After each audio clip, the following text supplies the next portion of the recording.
I just moved and a neighbor putting up flyers accused me of being a child. I am not. Originally posted to r/legal advice and r/best of legal advice. Did not know best of legal advice existed. That sounds like a good Reddit thread to dive into. Originally posted on October 18th, 2019. A little clarification that the title doesn't include. They're in New York. So I moved into a new neighborhood in August. Shortly after I moved in, flyers started appearing on utility poles, etc., alerting the residents that a child sexual predator has moved into the neighborhood. The flyer contains a cropped screenshot of the person they are mistaking me for's entry on the sex offender registry. We do share a name, but that's it. My name is not uncommon. I'm not Joe Smith, but I'm not Eusebius Cadmeranius either. I probably fucking butchered that, but we're gonna keep moving on. TLDR, he doesn't have a super duper easy name, but not a super duper hard name. Either way, the person posting these is definitely aware of the fact that it's not me, as they crop the offender's mugshot out of the screenshot and replaced it with a picture from my LinkedIn profile. I have looked up not me's entry on the sex offender registry, and he's a fat white guy in his 60s. I'm an average build mixed dude who looks black in my 30s. And to be clear, while there's no such thing as a minor sex crime, this guy is on the registry for forcible R-word of a child under 13 or something along those lines. That's insane. So bro is like being defamed and slandered heavily. I was just about to say what Squiddy just said. I think this is a racism thing for sure, knowing that OP is mixed. I spoke to the police as soon as I found out about the flyers via my wife, which must have been a fun surprise for her to see when she was walking home from the train. They basically said, that sucks, but how do you expect us to find out who is putting them up? Isn't that your fucking job to figure that? Oh my God, I can't believe it. Police are so fucking dumb. Genuinely, what do they fucking do all day? What do you mean? Oh, what do you want us to do? Figure it out? Yeah, dog. That's why you're here. Where are my fucking tax dollars going? To fucking dipshit 1 and dipshit 2 to tell people, I don't know. Like, come on. I was confronted by a neighbor yesterday. Luckily, I bookmarked not me's sex offender registry page on my phone. And the guy who confronted me was level-headed enough to immediately apologize. He knew who was putting the flyers up, gave me the guy's name, and described him as kind of a conspiracy nut. Great. The abundant misspellings and caps for emphasis on the flyer should have tipped me off. Anyway, I have no interest in confronting this guy myself because there's a very low chance of the interaction ending in any manner that involves all of his teeth remaining in his head. I called the police again, and this time their take on it is more or less, well, being wrong isn't a crime. Just keep taking the flyers down when you see them and try to ignore it. This was last night. I mean, why do they even exist? Like, genuinely, dead ass. They either can't do anything when someone's actively committing a crime, because what are they supposed to do? Or they show up after you're fucking dead. Sounds pretty fucking useless to me, bro. And I know some people are gonna be sitting here like, oh no, it's just one off. The police officers do a good job. Bro, there's too many cases of this. There's too many cases of police officers standing around and letting crime happen and then being like, oopsies, their brains got splattered by the person that they warned us about. There was nothing we could do. That's just how it goes. Let me go sit in my cop car and illegally speed because I'm a cop and I can do that. And let me pull over people and try to meet my quotas for fucking speeding tickets. Yes, exactly, Katana. But slander is a crime. Hello. Wee woo. Illegal. Do your job. I'm sure it's probably something like this is a civil matter or whatever, but it's still fucking stupid. Ignoring this isn't an option. I am planning on going to the department in person today when I get back from work. Has a crime been committed here, or is my only remedy going to be a civil court? I feel like this is way beyond the standard type of libel that might fuck with my ability to get a job or something, as there's a non-zero chance that this kind of bullshit could lead to a vigilante type trying something. I've got something of a hectic day at work, otherwise I would have gone in late to get my ass to the police department earlier.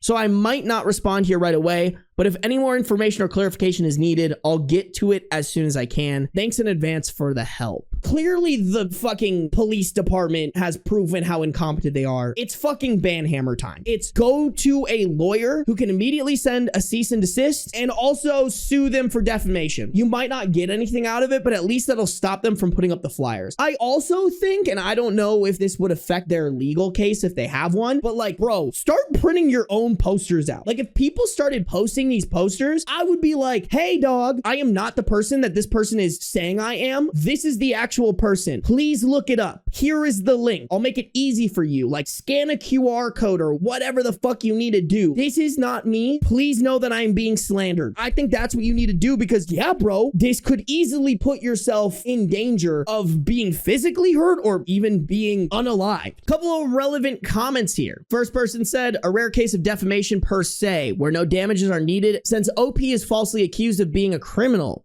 Bonus points for the police either not knowing or not caring that the New York Sex Offender Registration Act section 168-Q makes misusing the sex offender registry a crime, so this is not just civil court stuff. Hey, maybe if they had more fucking training, they would know that. Come on, these are the people who are supposed to protect and serve us, and all they can do is protect and serve their fucking donuts. Not even going to pile on the fact that the person making the posters actually photoshopped OP's picture over a totally different person's sex offender poster, making it trivial to prove they knew this was a false accusation.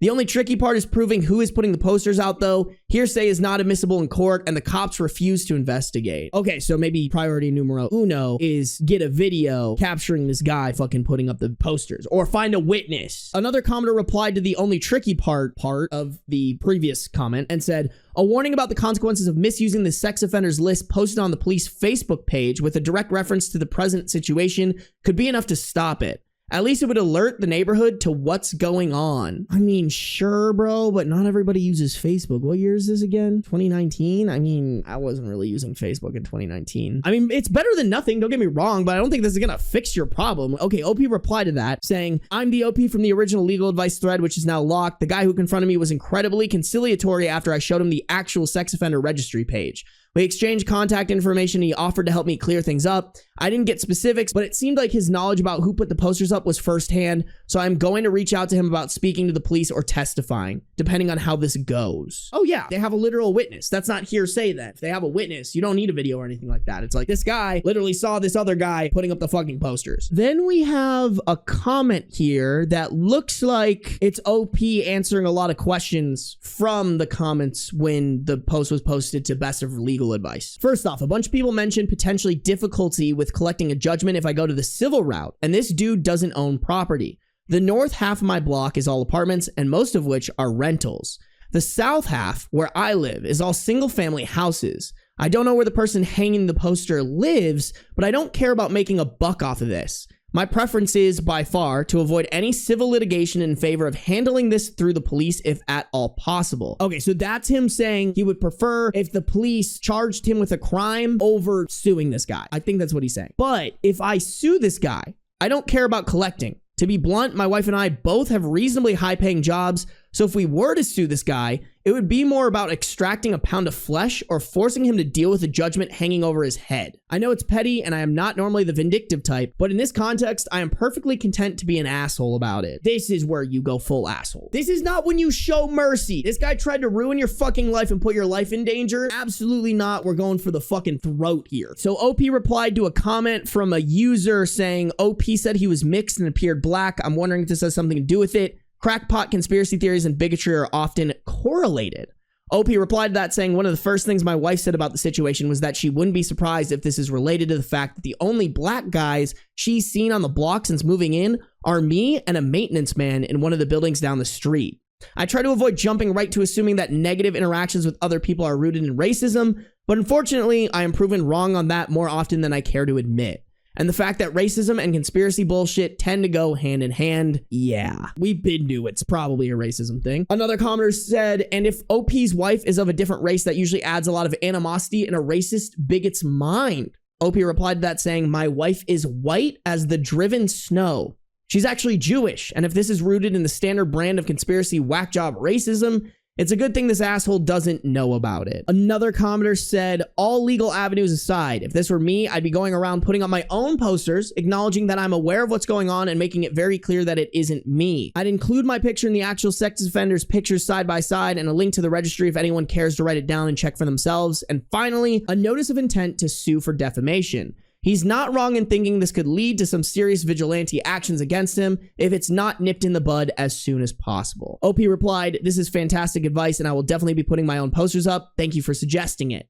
Anyway, I'm headed home in 2 to 3 hours. I mentioned this elsewhere, but the guy who confronted me was very conciliatory once I showed him the actual sex offender registry page. We exchanged contact information, so I'm going to reach out and see if I can count on him to help with identifying this guy, as his knowledge of who it is seems to be firsthand. I'm stopping by the police department when I get home, so we'll see how that goes. Again, thanks for the help. Oh, can't wait to hear on the update how unhelpful the police department was. Chat, what's the over-under on the police department being absolutely fucking useless? That's gotta be like 99% fucking useless, 1% useful. Just typical. The police will probably blame the victim. Yeah, you right. Somehow this is OP's fault. Bro, you should have known that this crazy guy was gonna put posters up of you, and you should have ran around and ripped off every single one of them right after he put them up. That's your fault, bro. Stupid ass police, bro. We have an update, October 21st, 2019, 3 days later. This will probably come as an anticlimactic update for some people, as I won't be pursuing any sort of legal remedies to the situation, either criminal or civil. I'm gonna make up names this time around instead of describing my interaction with somebody to identify them. On Friday night, I got in touch with the guy who had confronted me and backed down when I showed him the actual sex offender registry page. The name OP uses is Joe. Turns out Joe's on the co-op board in the flyer guys, we're gonna call the flyer guy Steve, in Steve's building. Steve has a sister, the sister is Ann, who comes in around his apartment pretty often. Joe ran into Ann on Friday afternoon and told her about the situation. He asked me if I'd be willing to grab a cup of coffee with the two of them before getting the police involved. I agreed to this, and we met up on Sunday afternoon. So as it turns out, Steve is actually pretty sick, well beyond anything along the lines of the standard racist conspiracy theory type. In fact, racism isn't a part of it at all. He believed that I had ties to the whole Epstein situation, which to him would make it easy enough for me to change my appearance. Damn, bro is like grippy sock vacation conspiracy nut. That's insane, man. Like, listen, I think people were doing some sketchy shit with the Epstein situation. Some very high level people are on that list for fucking sure. Do I think that any of them changed their skin color from white to black? No, I definitely don't. That's pretty fucking wild. That's a whole different level of conspiracy nut. And the sister promised me that he's nothing like this when his meds are working, and apparently they've been less than effective of late. She's brought this up to someone involved in his treatment, and they had planned to address it, but she didn't realize how bad things had become. I have a close family member who has an illness that has resulted in a few episodes of psychosis. He's one of the kindest, most thoughtful people I know 99% of the time, but it's been physically dangerous to be around him during his psychotic breaks. So I feel for them. Anyway, Steve is currently receiving inpatient treatment to get back on the right track and will be attending a partial hospitalization program after his release to make sure that his meds remain effective. Joe wrote a letter about the situation, a copy of which is going to be delivered to each resident of his building. He's also reached out to members of the co-op boards that he knows in a couple other buildings on the block, and they've agreed to do the same. Ann is going to post copies in the same location Steve has been putting them up and slide copies under the doors of the single family houses on my side of the block.